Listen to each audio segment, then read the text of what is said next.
You're listening to Relatable with Stephanie Michele, only on LA Talk Radio. Hello, everyone. Welcome back to another edition of Relatable. I am your host, Stephanie Michele, and I'm really excited about today's conversation. We're going to be covering some topics that are very important to me and for sure connected to the reasons behind why I'm doing this show. So in order to really help you take in the conversation, I'm going to set this up a little bit and invite you to reflect on your childhood. So think from the moment we're born, we're taught to make sounds that make words and ultimately make sentences. As the adults in our lives sit back and marvel at the words that we're talking. They're just excited and they're rewarding us for just talking. But what else do we learn about talking, or what are we missing in that equation? So if we're lucky, we're taught that words can hurt. And hopefully we get that lesson before we use them to hurt somebody or they're used to hurt us. But rarely ever are we told why it's important to listen and the role relating will play in every aspect of our life and healthy development. Words matter, of course, and so do our thoughts and feelings.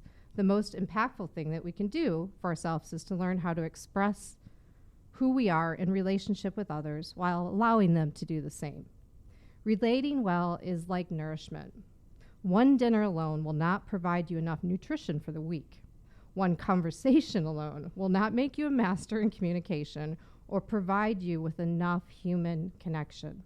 Human connection is essential. Feeling connected and loved is vitality.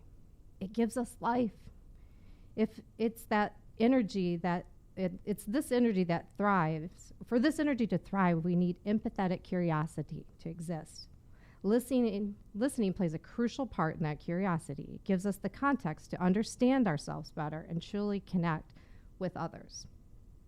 Thinking about who to explore this topic with, I could think of nobody else better than my guest today. You've heard me talk about the Relational Center before. It's a place where you can go and just come as you are and get connected to all kinds of activities, support, and tools to improve the quality of relating and connection to others. Today, I'm joined by Mark Fairfield, who is the Executive Director of the Relational Center. He is board certified in clinical social work and holds a Master's of Social Work from Columbia University. For 25 years, Mark has worked at the intersection of public health, social welfare, and community organizing and education. Mark has trained and presented all over the world and has published in journals and books with the intention to inspire a movement to spread empathy, one of my favorite things, inspire leadership, and of course, build community. Welcome, Mark. Thank you. Thank you for having me. Oh, Good to be here. I'm thrilled. You're part of my early lean into these topics, connecting with you and knowing somebody else that is out in the world concerned about these things is, put me on my path. So, thank you for being here. That's sweet. Thank you for saying that. It's true. It's easy to say because it's true. So before we start and learn about the Relational Center, I like to ask every guest this question just to see where we are and make sure that we're cleared, for relating today and we can really have some deep connection. So is there anything that's on top of your mind or heart that's kind of pulling you or distracting you today that you want to just share? And well, actually, yeah. One of the things that I know about myself is that when I can get a real feel for the connection that is unfolding between me and the people that I'm engaging with, I feel supported. I feel like it helps me bring the best of who I am forward. I get more coherent. I speak more clearly. So I'm just aware that there might be people listening, and I have no way of measuring the quality of the connection with them, and it can knock me off my game a little bit. And so anyway, I'm appreciating that you and I have a connection, and I can see, you looking back at me, and I think that's going to help me make a better contribution this morning. But it's something to be aware of. It's such an important thing to be aware of, and I've thought about it doing the show too, because connection and relating is so important to me, and I don't know who's necessarily listening, and that's why I always encourage you guys to reach out via social media, because I like I said in the opening, like, words matter, and I could be using words that trigger something in you, and of course I'm not intending to hurt anybody or to cause harm in your day, because the word seemed a little charged to you, but feedback and being able to like interact and see each other and relate, it's really important. So this is when I sat down to do something like this around relating, I thought, well, I have to do videos so you can at least see some eye contact and body movement, but for sure there is that other side of the audience that we don't know how they're relating, and we hope that they are, and hope that they reach out to us if something's interesting or unclear, or you're curious about it. Right. So that's So with that being said, let's just talk about the Relational Center. Tell me about the Relational Center. Great. Well, Relational Center is an organization I took some leadership to found about 10 years ago. It's our 10-year anniversary actually this summer.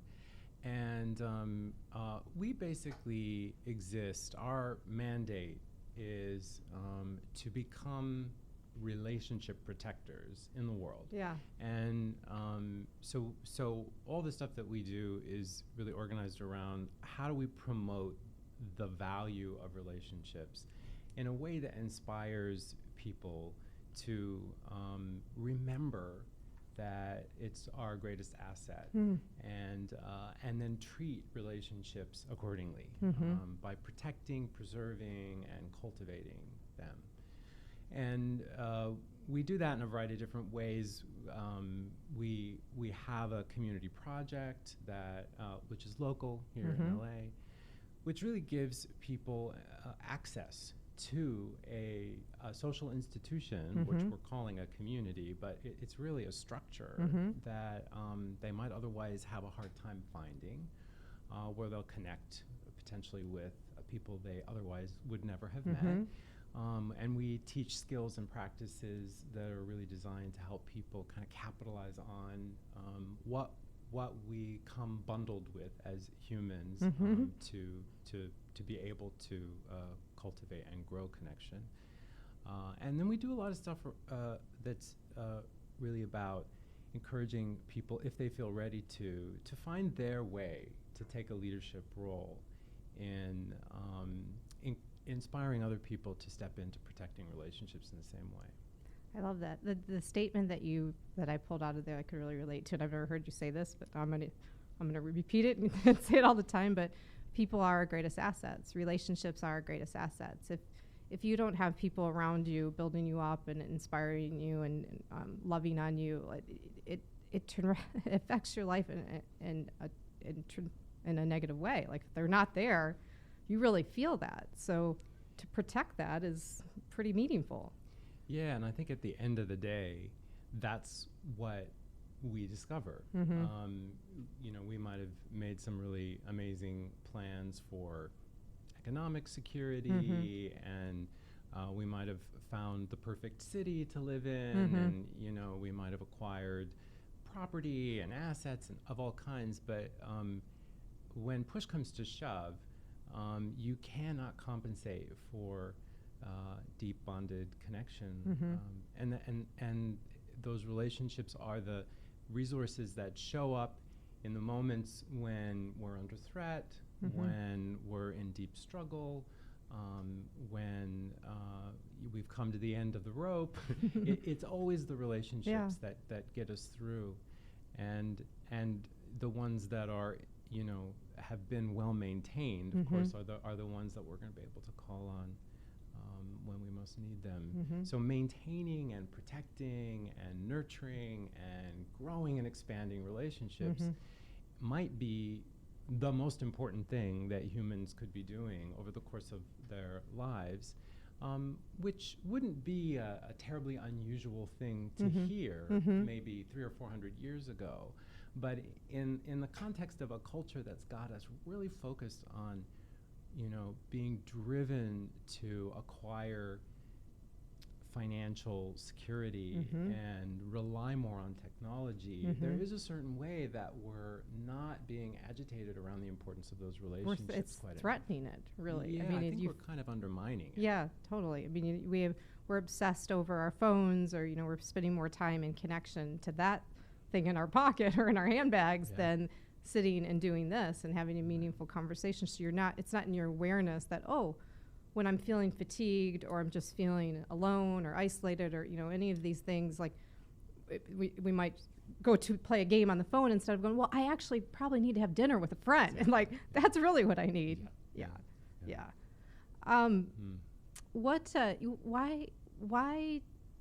Why this? Like, why did you start this? Like, what connects you really to this? What's your story? I am the product of a Sicilian immigrant family. My grandparents came to the States from Palermo, and not unlike many immigrant families at that time, they were very strong leaders around protecting their traditions. There was, they needed the support that would come in the form of economic opportunity, and they were displaced from their country of origin. So that they had a lot to be grateful for that they could find in America, but they also could detect that there was the need to defend some precious values that were more organic to their culture of origin. So they took a lot of initiative to cultivate those values in their family. And I really appreciated that. But clearly one of the things that made a huge difference for me in my experience of being a part of that family is I really got what family is. I really got that when you belong in a group, in a community, in a family, you never have to guess whether you do or not. In Sicilian style, you know when you're loved, and you know when you're not, and it's never ambiguous. And so one thing that I was always able to take with me into any context that I would step into was just that undeniable assumption that I belong, that I'm loved, that I'm important, that people would miss me if I was gone. And the truth is, I think that is a basic condition that all human beings need in order for us to actually then activate the contributions that we are going to make, in order for us to sort of prove why it's important that we belong. I agree. And my experience in life has shown me that is actually not something that a lot of us can take for granted. So I kind of got inspired around, like, how do I take that as a sort of standard, like see it as a bar that gets set, like this is what love really looks like, and where we express it unambiguously, and where it's loud and clear, and there's lots of it. There's abundance of support and nurturing and care, and that people just have access to that because they're born, because they're alive, because they're human, because they're a part of this ecology. And what would we have to do to make that a priority? Before we started the show, I was telling you about somebody new in my life, and the first thing I said is I never have to second guess where I stand with this person, right? And you just really hit home. You just hit that point home. It's like, the idea of of showing up and knowing that you're loved and knowing that you're in connection with people and they want you to be there and they want to see you be your best self and like they support you doing that. Like, that sounds like utopia. Like, I mean, and it shouldn't be so hard. Like, we're hardwired for connection. It seems like we have these things in us to make that happen. But I agree, it's harder to experience in the world, and it's becoming more hard to experience. And I think a lot of it has to do with digital distraction and obsession with devices and things, and just crazy media pushing, to it's constant 24/7 consumption, and like let's go further, and not like contentment or being okay with just what you have. So it's under threat, and I think it's why we both agree that like you got to practice this. I mean, if you want it, if you could identify that this is something that you want, you're going to have to be in practice of it. You have to be willing to give and and learn and grow and be curious. Yeah, for sure. Yeah, for sure. I know a big theme at the Relational Center is interdependence. Can you tell us what that means and talk more about why that's important? Yeah, sure.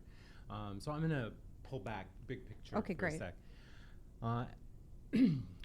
Humans, if you think of us as kind of, we've got a certain hardware that's running a certain operating system, right?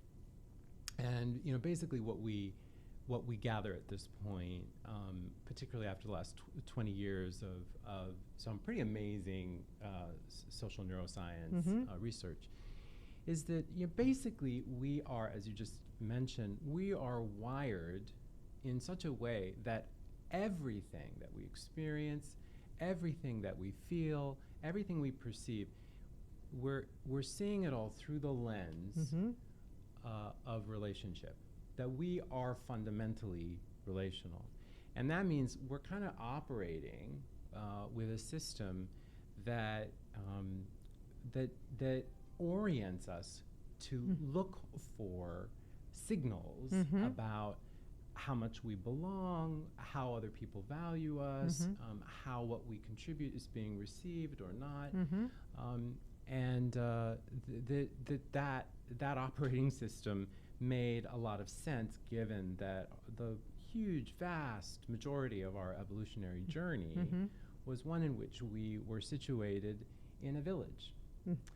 And and in this sort of village arrangement, we had a whole way of surviving and living, which really involved looking after each other. And that my very existence would really depend on whether other people would show up and do their part, and theirs would depend on whether I would show up and do my part. And of course, through the last several hundred years of our evolution, we have seen certain parts of the human population kind of, in a way, moving out of that arrangement more towards surrounding ourselves with surplus goods and kind of protecting ourselves and maintaining control over large amounts of resources, and in a way kind of like fortifying ourselves from one another.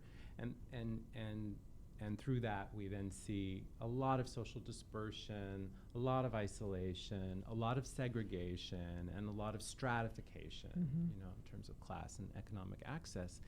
And I guess the thing I want to say about this and why I brought it up is that may be something that some humans value, and I'm not going to dispute whether or not they should on in this conversation. Let's just say some humans value that, and so they pursue it. Well, they're going to encounter the challenges that come with trying to run that program on this relational operating system. Really, that where we don't actually know how to make sense of living next door to someone whose story we don't know, which of course in urban settings happens, ubiquitously. So it's kind of more the case that people barely know the folks who they share a common wall with, and they go to great lengths to keep it that way. I just want to point out, this is actually a really challenging moment in our evolution, because we we can't trade in our operating systems for an upgrade. Like our devices, our human Apple's devices, not working on that right now? What do you mean? And of course, the pace that we're used to defining how quickly we get to sort of trade up is so vastly different from the pace of human evolution. So it's going to be millennia, before our nervous systems figure out how how we're supposed to survive when we're not in that village, gathering around that fire, you know, sharing those stories. And so I think what we really need to be looking for are opportunities to mine for and capitalize on what we do come bundled with. And if there are ways that our current social arrangements or the existence of certain technologies or certain kinds of values that might have popped up that are newer in our evolutionary history are interfering with the possibility of accessing those basic tools and practices that we have been enriched with through, you know, tens of thousands of years of evolution, then we need to figure that out. We need to figure out how to get access to those tools and practices. Yeah. So what I'm hearing you say, so interdependence would be more of a situation where everybody has a role and we rely on each other for these different roles that we're carrying out in each other's lives, and that actually works and connects to the system that we have, which is, you know, based on connection. So that would be complementary, or, you know, work with that system, right? Well, that and that's the system our nervous systems know. Yeah. But it's not necessarily an arrangement that many of us are now in. And in fact, we probably think of that arrangement as inferior and undesirable. Yeah. Because it kind of means you're living more subsistence level rather than in wealth and abundance. Yeah. Well, of course, and we how many times have you know, paid attention to someone's 15 minutes of fame, or the fact that phrase even exists? Like, we've been promoted, independence has been promoted over independence. Yeah. As an entrepreneurial, you know, you hear solo entrepreneurship and all these things, which is an absolute untruth. Like, there's no way me as an entrepreneur, even if I'm doing something alone, it doesn't mean I don't have a village of people behind me supporting me. Like, it really doesn't exist. Like, but what I got concerned with, or what's coming up for me when you were sharing, is somehow, because we do have this operating system to connect for connection, that connection is being replaced by things, and so people are going and buying things and consuming things and finding connection that way, and then, you know, wondering why, like, well, they're never content because there's an endless amount of things you can buy, but that's not really what we want there. Like, well, and we're doing that because we're wanting to not have to depend on other people. So we use technology really to spare us the painful, I guess, maybe embarrassing, potentially reality that we are actually really dependent. Each other. Yeah, that we need each other. And I think when that happens, what we lose the opportunity for is to figure out who we can trust. So trust is a big deal, and in fact, even when we think about those products that we're accumulating, the ones that we choose to purchase are based on the brands that we trust. It's all about trust, right? It's so, but humans really can't figure out who they can trust unless they are side by side with people and in a struggle, in some kind of, you know, trying to get through a challenge, trying to make something work, right? And realizing, well, who actually stands with me when I'm in that struggle? Who rolls up their sleeves and gets in a trench and helps me, you know, get through the morass that, you know, that I'm in? And who has my back when something really dangerous happens? You know, we're bonded to those people for life. Yes. But how many opportunities do we really have to find the connections to the people who will really be there for us and catch us when we're falling, if we never fall in anybody's presence because we're completely fortified with all of these goods and tools and technology? Absolutely. It's actually one of my greatest concerns for the world, that we seem to have this, like, we seem to accept that it's okay to discard people very quickly. You know, we have a whole dating system that's based on that, you know, with these apps and sites, and yet the only way that we get to know people is through communication and through experience. And like you said, unfavorable experience is actually what binds us. It's what gets us to go, oh, no, I know I can trust you. Like you were there for me, or vice versa. Yeah. But we're not seeming to like creating a scenario that it's allowing those things to happen. That's right. And yet that's the exact formula and the sequence of the formula that has to happen to have these deep connections in our lives. That's right.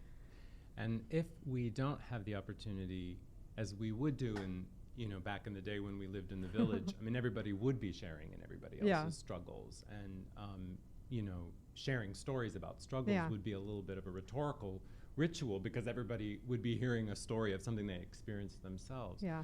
But when we, absent that opportunity, we do have stories as which is our tool for getting people kind of engaged in and invested in what became important to me when I stepped into this struggle and I faced these challenges and I fell short in these ways, and what I really needed was these leaders or these inspirers or these angels who appeared and helped me. And like, these are the kinds of stories that really get under one another's skin. Yeah. And it is another way to build a bond. Yeah. So storytelling is important to relating, is what you're saying, right? Well, and in fact, the word relate, the etymology of the word relate is literally to tell a story. I love that. It literally means to bring back what you've already experienced, to bring it back. And of course, the suggestion there is you're bringing it back to someone. Yeah. So the someone you bring your stories back to is the someone you're having a relationship with. And then conversely, if you want a relationship with someone, you bring your stories to them, and that they go hand in hand. So in a world where we're not doing that so often, we're not taking the time. We can't tell stories on Facebook. Don't even try. You really take seriously. Like I know I say this a lot, and I say get off the phone and get off Facebook, and I'm not anti-technology at all. I just think that we have to have some guidelines around using it, and I'm always going to favor anything that brings us together and in contact with each other. So I just want to be clear about that. But what does that look like to maybe one, know the stories you should share, really know your stories, and then sharing it. Let's talk more about that. Well, one of the practices that we have been teaching both in our community project and some of the other initiatives that we've led, something we're now calling stories of connection, which is basically a practice that follows a very simple structure that just keeps us focused on sharing about the things that matter the most to us, and sharing the situations where we really couldn't have gotten through a struggle were it not for the relationships that were there and available to help us. And that practice also, at the same time, involves a certain kind of listening strategy or ritual. I like to call it a ritual. Listening ritual. Sounds fun. And it's an interesting thing that we need to have our listening structured. And I think it's what it really points to is the dearth of storytelling in our culture, and how our conversations have really gotten hijacked. Oops, sorry, just tap the mic. It will be fine. Okay.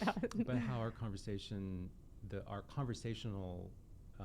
lives and worlds have gotten kind of hijacked by a different set of values. So we have now developed habits of, while people are trying to share something important, interrupting with kind of questions that are slightly interrogative and premature, which sounds just like, what Oprah would do on the Oprah Winfrey Show, right? So we've come by it honestly. We've been sort of trained that this is how you interact with people, which you do in this way that actually doesn't give them a lot of space. Or we appropriate the meaning of what they're sharing with us. So we we take it and we interpret it and Yeah. we spit it back as something that's meaningful to us, Yeah. without really honoring, what was the Yeah. intention in the storyteller's share.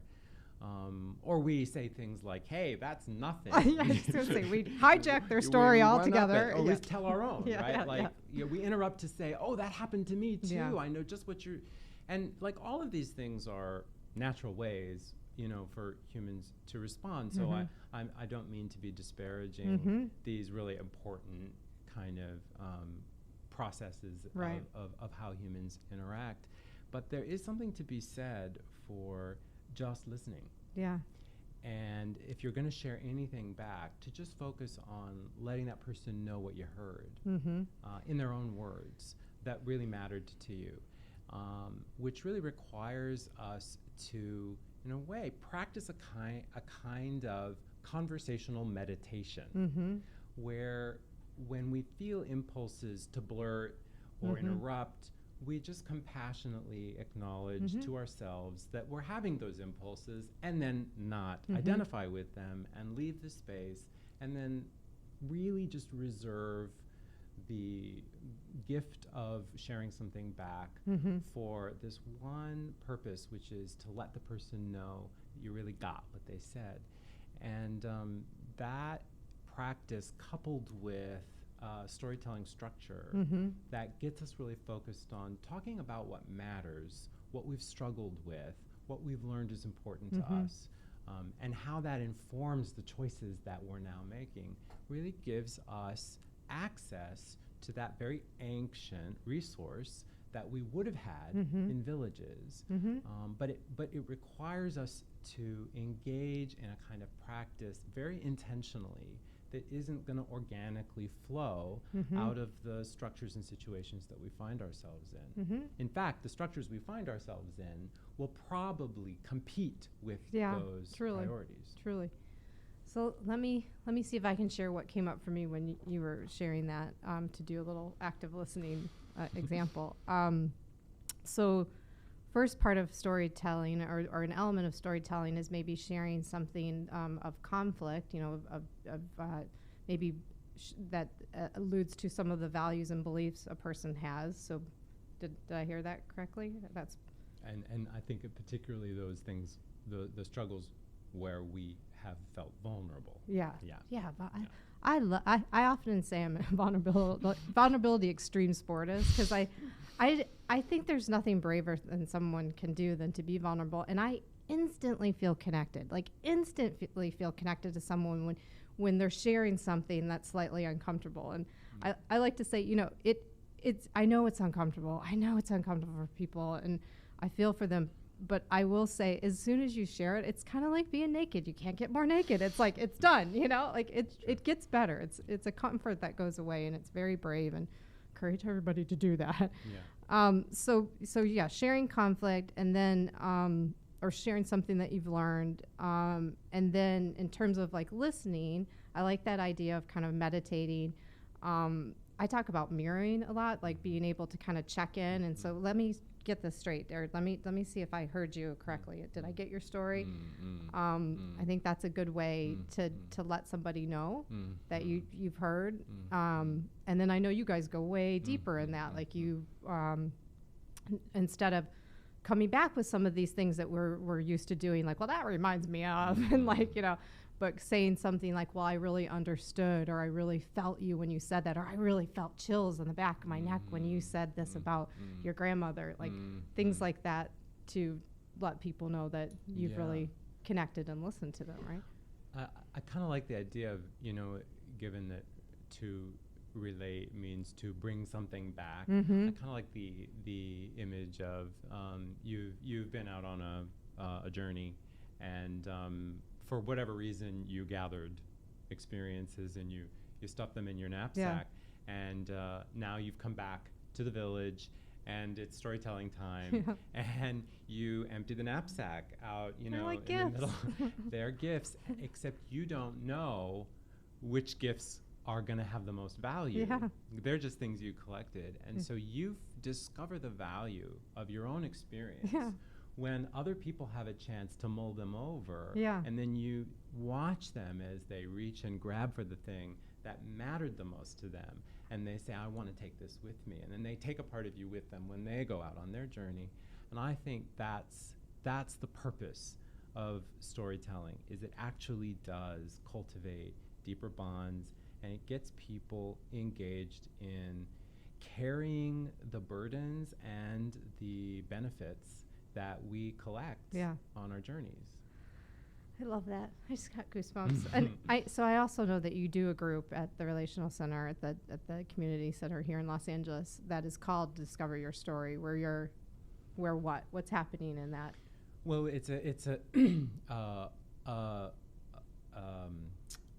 I think it goes for 6 weeks long, and a couple hours a week, and anybody can sign up for the group, and we really hope that the folks who join our community will take advantage of the group. We encourage them to do that.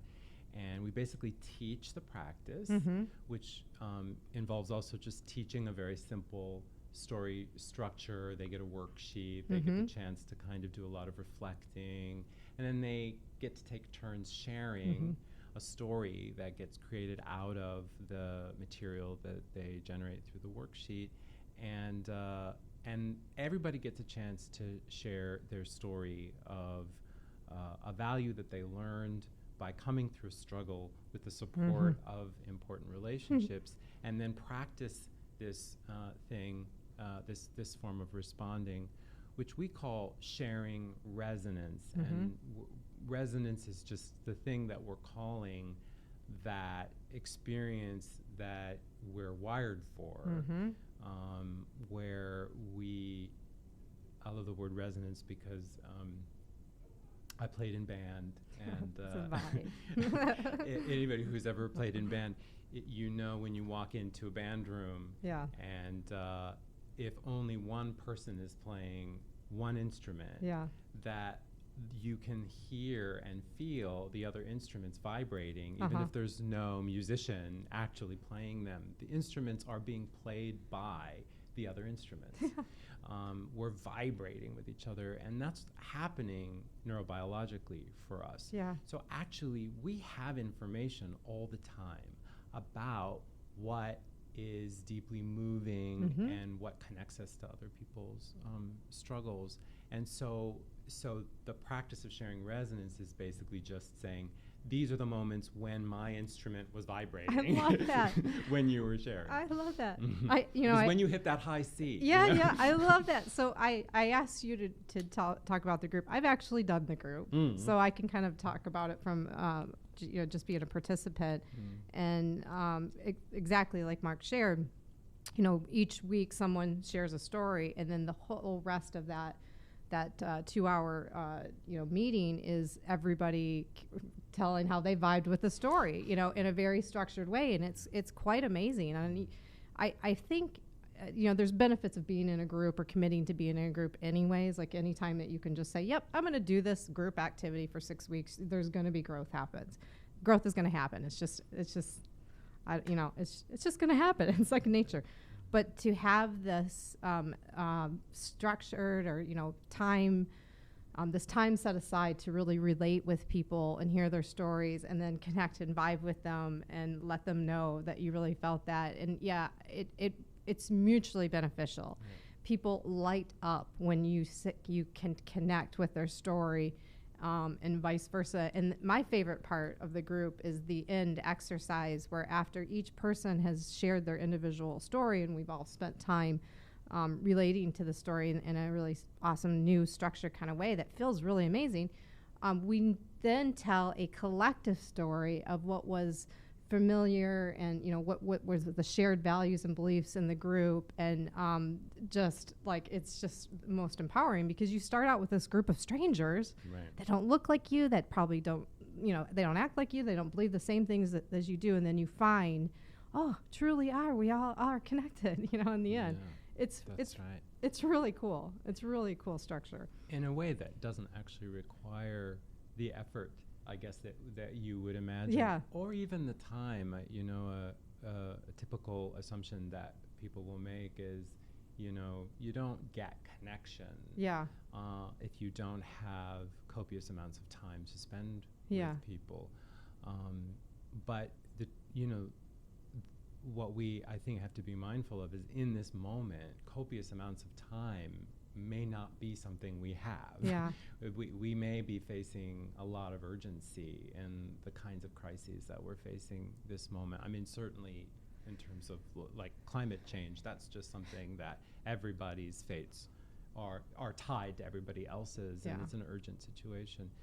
And so if times are tough and we're in urgent crisis mode, we can't rely on gradual unfolding of connection. So what are the things that we have learned through our legacy of human survival and resilience? What are the things that we know we can do that quickly establish there's trust here, there's respect here, there's care here?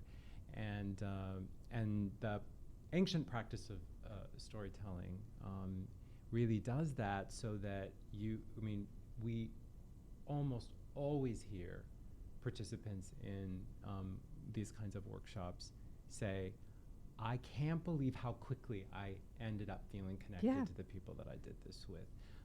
And that the things that I know and feel about them are things that I don't know and feel about people that I have known for 10, 20 years who have been my friend my whole life. So that says something. That there's something about the structure of our world that's not giving us an opportunity to learn these really important, critical things about each other. In both that event and the public shared experiences that I'm doing at the Relational Center, that response is why I go, why I love the Relational Center, and why I do those events, because it's so simple, and and yet some of my closest friends are making these excuses why they can't come, they don't have time, and I'm like, but it's so simple to spend that kind of time relating and connecting and telling stories and seeing each other, and it's so easy and simple to feel lifted from that experience, and everybody does. They walk up going, and even I just thought of somebody that came to one of my events that was struggling, that was struggling. She has a hard time in her life, and even for her, like, it wasn't like instant, but it's something now that she walked out of with more tools, because I like the expression, conflict is growth waiting to happen. And, we need each other to have that growth happen. We need to be able to reflect on each other. And sometimes it's hard to talk, but having the ability to just tell a story, and maybe not the one that's the most pressing, the one that you're experiencing hardships, but just one that will get you on the path of relating and connecting with each other, so you can ultimately work on that one that's really working on you at the moment. Like, we need to do that, and that does make quite a difference. Yeah, for sure. Well, let's see. So we could talk about this a long time. This is the reason behind the show. I want people to have access to things like the Relational Center, and know that it's not hard. People are feeling the way that you feel. People believe and value the things that you value, and it just starts with a simple conversation or simple storytelling and putting a little time aside. And it's really important to me to lead people to these resources. I'm not the guru. I'm not a therapist, but I've gone through hardship like most people have, and have found some resources to work, the Relational Center being one of them. And I, encourage people to kind of check that out, and or asking for help is not a sign of weakness. Asking for help is a sign of strength. Reaching out and getting connected. Let's get kind of dreamy for a minute. We've gotten kind of deep and meaningful. So we know relating is important. We know connection is important.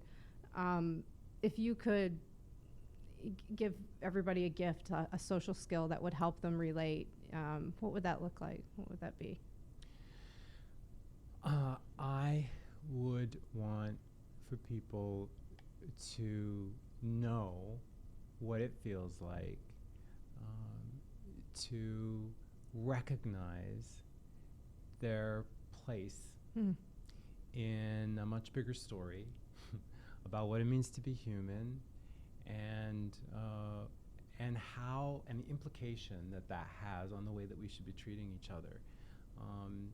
And, you know, of course, I want everybody also to have that experience of unambiguous love that I had.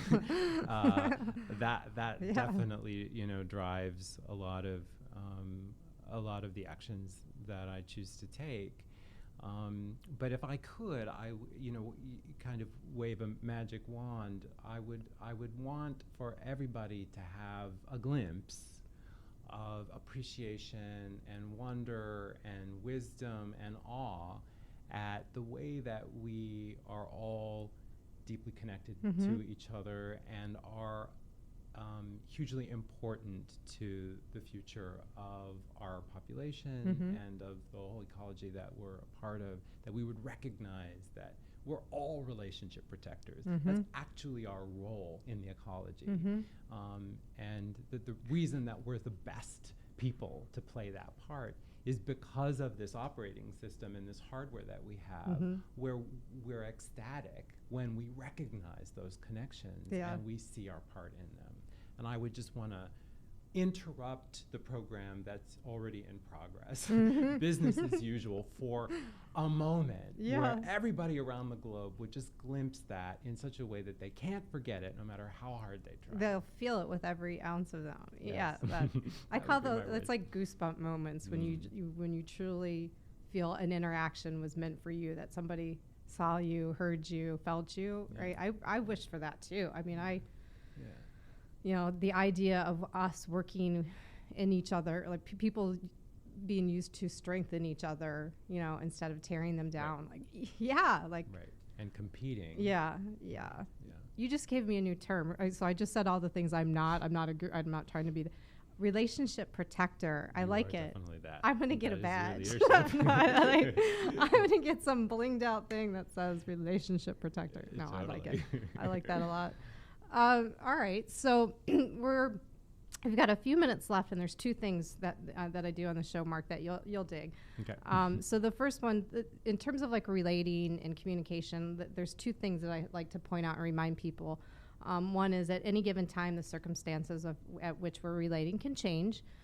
We've probably experienced that. You might have been at dinner with somebody and they get a call or take a text, and then they come back into the conversation and they're not totally in the conversation. So, you know, situations, or someone coming to you and had something bad happen to them, and, you know, situations change how we relate. So it's not a guarantee. You got to work on it, is kind of what I'm saying here.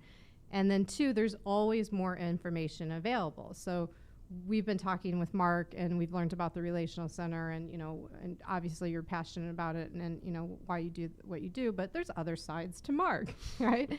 So one thing I like to do is just pull a funny topic or question, and the box has a mind of its own. I never know what's going to come up, but it will just show us that there's more information available here with Mark. I'm hoping for silly. I'm hoping for some lighthearted. Fingers crossed.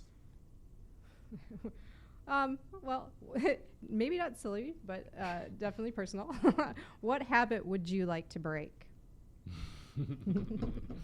Avoidance. Avoidance? I have a doctoral degree in avoidance. That's funny. I have 50,000 hours of accumulated avoidance practice. And I've just recognized, particularly like in the last 5 years, I've recognized how that is such a go-to strategy for me when I get overwhelmed, or when I get frustrated, or when I get scared, or when I have to do something that, you know, I'm not looking forward to. And I mean, I just talk about magical thinking. I just put it off until like the last possible, you know, moment, which then of course motivates me to get it done. You do get stuff done. I mean, I do. But I feel like I would get a lot more done in my life and in the world if I could figure out how to maybe not break that habit, but certainly add something to the portfolio. It would be nice to have some other Other go-to tools. Like avoidance is happening, divert, do these things. Like, yeah. But I mean, you can't imagine the number of crossword puzzles I have completed in my life. Like in the tens of thousands. It's crazy. That is crazy. Yeah. You're probably a really good speller for it, though. Well, that's true. It has its advantages. All right, that was a fun one. Let's do one more. Okay. What do we got? Going deep. Oh, this is the perfect question to ask the founder of the Relational Center. Would you rather have more friends or be closer to the ones that you have? More friends are closer to the ones that I have. I don't want to have to choose.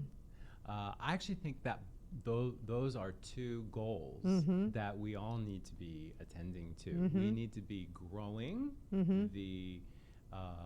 the circles of friends that we are connected to, and by growing, I don't just mean in numbers, but I mean in type. Yeah. Like we need a lot more diversity in our networks, but we also need to really cultivate and grow and deepen and refine and protect and promote the bonds that we already have, and so I need both. Yeah, I like that. Yeah. It shouldn't be an either or. That's a good thing to have both. Exactly. Think outside the structure. That's, yeah.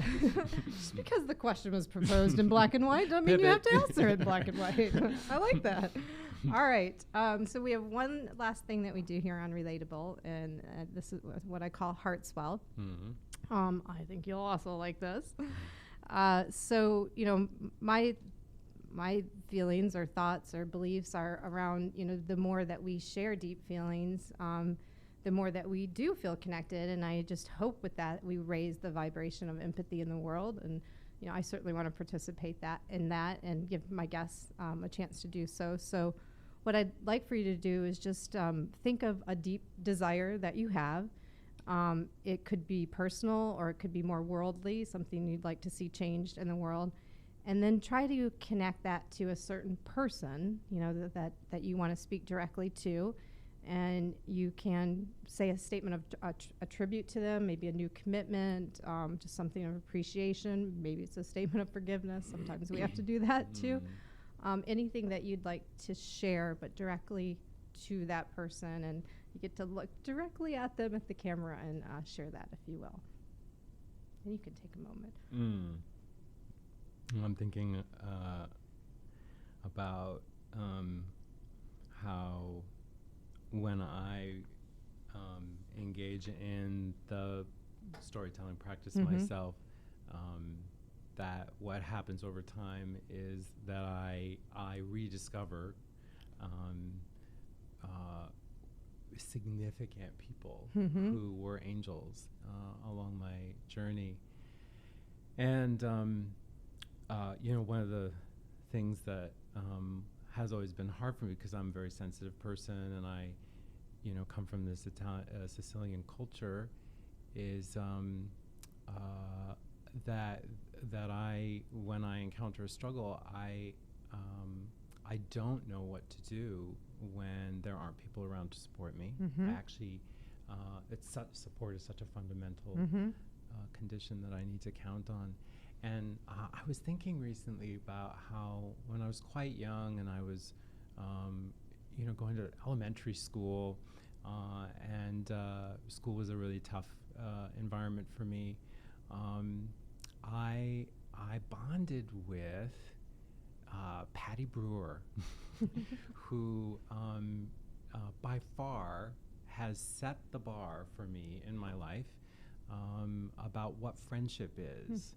And how important it is to be those people to others who need safe passage and need a sense of connection to get through a difficult time. And Patty actually grew up next door to my grandmother, the very Sicilian grandmother, who also set the bar for love. And I have had the chance over Facebook Messenger to actually connect with Patty to let her know that still, sort of sits with me. We're talking 6 years old here. Yeah, that's amazing. Young. So, and I have committed, and I want to renew this commitment right here on live radio to make a journey to go and spend some time reconnecting with you, Patty. So I'm saying this to you as something I want you to hold me accountable to. But I really can't think of a friendship that was more profoundly shaping of my values and my commitments to the Relational Center than the friendship that we had. So I just want to thank you. That is amazing.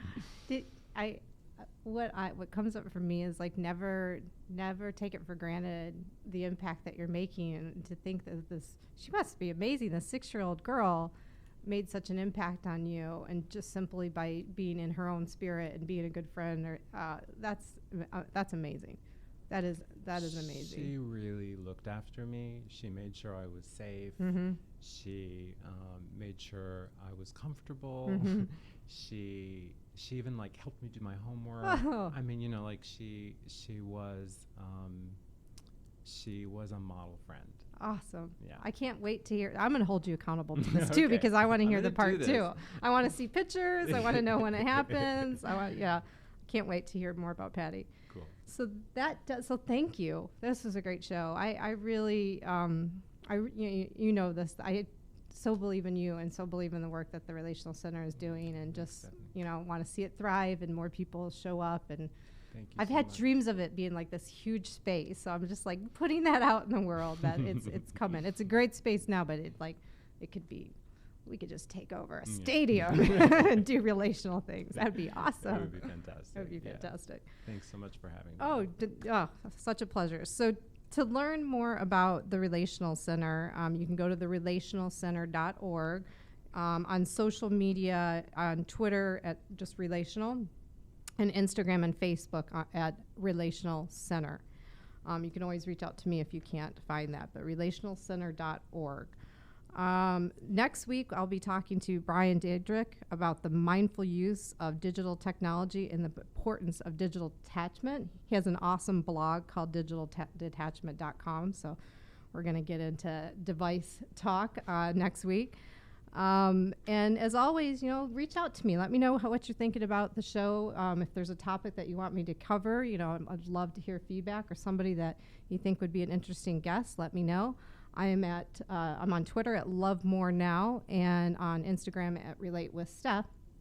And I will also be at the Relational Center this Sunday. We're doing another public shared experience event. You've heard me talk about them, and now you know about the Relational Center. And really what we're doing is just feel good relating, giving you a chance to work through some tools to have a difficult conversation. There's certainly a lot of those in the world right now, and we want to give you some tools to be able to connect with people that might not have the same values and beliefs, or connect with people that do have some of the same, so you feel validated and safe. It's really what I've learned now after doing these. It's really about creating safety in communication and safety in conversation, and everybody really is feeling pretty good, and I'm not lying about that. So please come. We're starting at 2, so doors open at 1:45, and you can find out more information about the event on Facebook or Eventbrite, and just look up PSE, so Public Shared Experience. And that brings us to the end of the show. We'll see you next Tuesday, and happy relating to all. Bye.